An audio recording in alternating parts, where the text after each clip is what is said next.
Good evening and welcome to Pakistan Today. From our Islamabad studio, I'm Victoria Lane. Pakistan and Lebanon have reaffirmed their commitment to strengthening defense cooperation following a high-level military meeting in Rawalpindi. General Rudolf Haikal, Commander-in-Chief of the Lebanese Armed Forces, visited Pakistan's general headquarters and met Field Marshal Syed Asim Munir. According to the Inter-Services Public Relations, discussions focused on bilateral military relations, defense cooperation, and the wider regional security environment. Both leaders agreed to enhance professional engagement and training cooperation.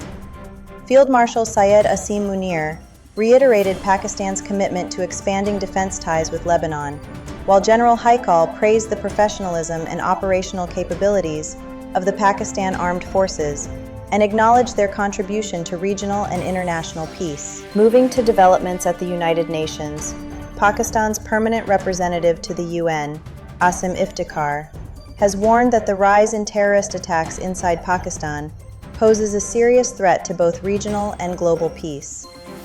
Addressing a meeting of the UN Security Council on Afghanistan, he stated that Afghan territory continues to be used as a safe haven by terrorist organizations. He said Pakistan had expected the Taliban authorities to take action against groups including the Tehreek-e-Taliban Pakistan, the Balochistan Liberation Army, and Daesh. Asim Iftikhar stressed that Pakistan will continue to defend its sovereignty and national security and cannot remain a silent spectator in the face of growing threats. Prime Minister Mohammad Shahbaz Sharif has directed authorities to accelerate the privatization of power distribution companies as part of broader economic reforms. Chairing a review meeting on the privatization of discos, the Prime Minister said the restructuring of loss-making state-owned enterprises remains a top government priority. He emphasized that the process must be fully transparent and supported by a strong regulatory framework. Officials informed the meeting that Islamabad Electric Supply Company, Gujranwala Electric Power Company, and Faisalabad Electric Supply Company will be included in the first phase of privatization. Expressions of interest have already been published, while investor roadshows are being conducted in Saudi Arabia, Turkey, China, and other markets. In another development affecting consumers, the National Electric Power Regulatory Authority has announced a reduction in electricity tariffs across the country. NEPRA has approved a decrease of 1 rupee and 98 paisas per unit under the quarterly adjustment for the January to March 2026 period. The reduced tariff will remain in effect from June through August 2026. Authorities say the measure will provide relief exceeding 67 billion rupees to electricity consumers nationwide. The adjustment will also apply to customers of K Electric. In Gilgit-Baltistan, the Election Commission has ordered repolling and withheld results in 4 constituencies following complaints of irregularities. According to an official notification, results from 10 polling stations in constituency GBA 8 Skardu have been annulled, with repolling scheduled for June 15th. The decision followed allegations of electoral mismanagement raised by a candidate of the Pakistan People's Party.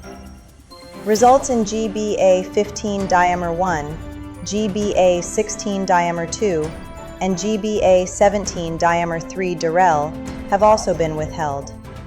The Election Commission says final results will only be announced after the completion of the repolling process. Turning to international affairs, U.S. President Donald Trump has said that Iran is prepared to make concessions and that efforts are underway to reduce tensions between Israel and Iran.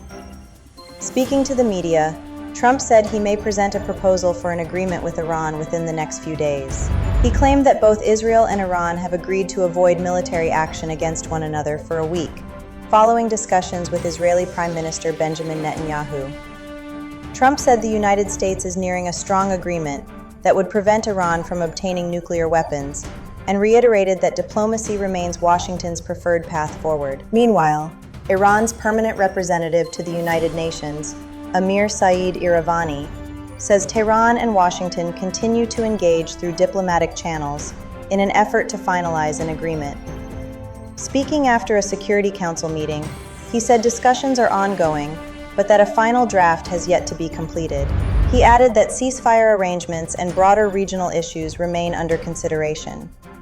At the same time, Ibrahim Azizi, chairman of Iran's Parliamentary Committee on National Security and Foreign Policy, said Iran remains cautious in its dealings with the United States. He stated that meaningful progress would require respect for Iran's conditions, national interests, and economic priorities. That's all for now. You're watching Pakistan Today. I'm Victoria Lane.